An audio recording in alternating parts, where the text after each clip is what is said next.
Capítulo 37.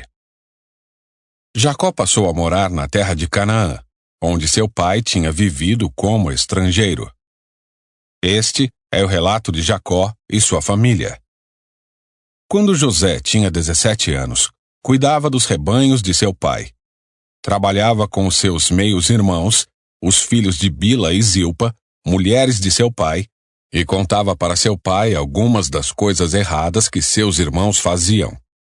Jacó amava José mais que a qualquer outro de seus filhos, pois José havia nascido quando Jacó era idoso.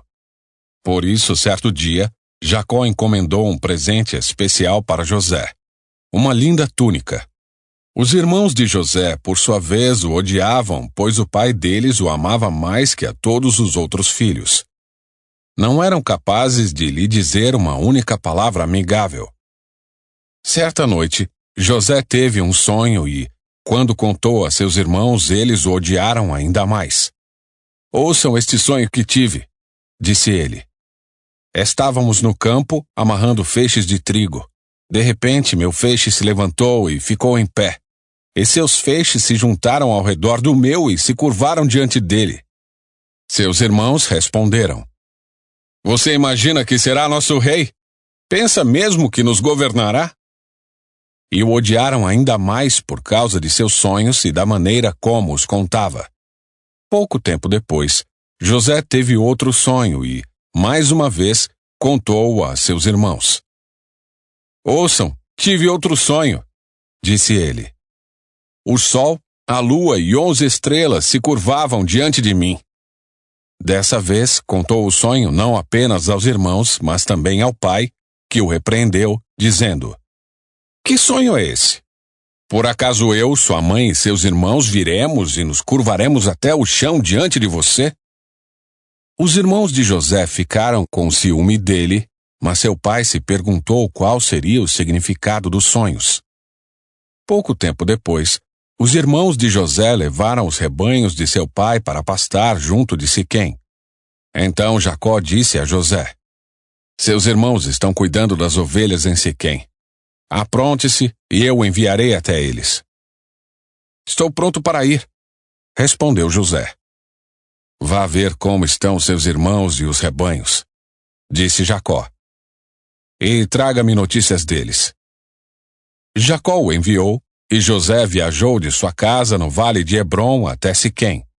Quando José chegou a Siquém, um homem da região notou que ele andava perdido pelos campos.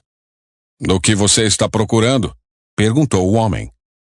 "Estou procurando meus irmãos", respondeu José. "O senhor sabe onde eles estão cuidando dos rebanhos?" O homem lhe disse: "Sim, eles foram embora daqui, mas eu os ouvi dizer: Vamos a Dotã." Então José foi atrás de seus irmãos e os encontrou em Dotã. Quando os irmãos de José o viram, o reconheceram de longe. Antes que ele se aproximasse, planejaram uma forma de matá-lo. "Lá vem o sonhador", disseram uns aos outros. "Vamos matá-lo e jogá-lo numa dessas cisternas. Diremos a nosso pai: um animal selvagem o devorou. Então veremos o que será dos seus sonhos." Mas quando Rúben ouviu o plano, tratou de livrar José. "Não o matemos", disse ele. "Por que derramar sangue? Joguem-no nesta cisterna vazia aqui no deserto e não toquemos nele." Rúben planejava resgatar José e levá-lo de volta ao pai. Assim, quando José chegou, os irmãos lhe arrancaram a linda túnica que ele estava usando, o agarraram e o jogaram na cisterna vazia, ou seja, sem água.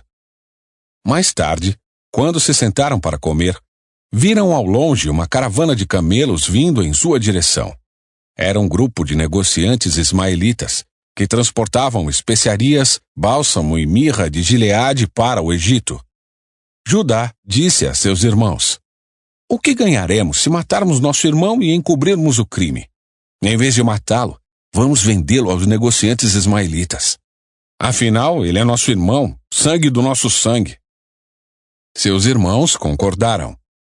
Então, quando os ismaelitas, que eram negociantes midianitas, se aproximaram, Os irmãos de José o tiraram da cisterna e o venderam para eles por 20 peças de prata, e os negociantes o levaram para o Egito. Algum tempo depois, Rúben voltou para tirar José da cisterna. Quando descobriu que seu irmão não estava lá, rasgou as roupas. Voltou a seus irmãos e lamentou-se. O menino sumiu. E agora, o que farei? Então os irmãos mataram um bode e mergulharam a túnica de José no sangue do animal. Enviaram a linda túnica para o pai com a seguinte mensagem: Veja o que encontramos. Não é a túnica de seu filho? O pai a reconheceu de imediato e disse: Sim, é a túnica de meu filho. Um animal selvagem o deve ter devorado. Com certeza José morreu despedaçado. Jacó rasgou suas roupas e vestiu-se de pano de saco. Por longo tempo, lamentou profundamente a morte do filho. A família toda tentou consolá-lo, mas ele se recusava. Descerei à sepultura lamentando a morte de meu filho, dizia, e continuou a lamentar-se. Enquanto isso, os negociantes midianitas chegaram ao Egito, onde venderam José a Potifar, oficial e capitão da guarda do faraó.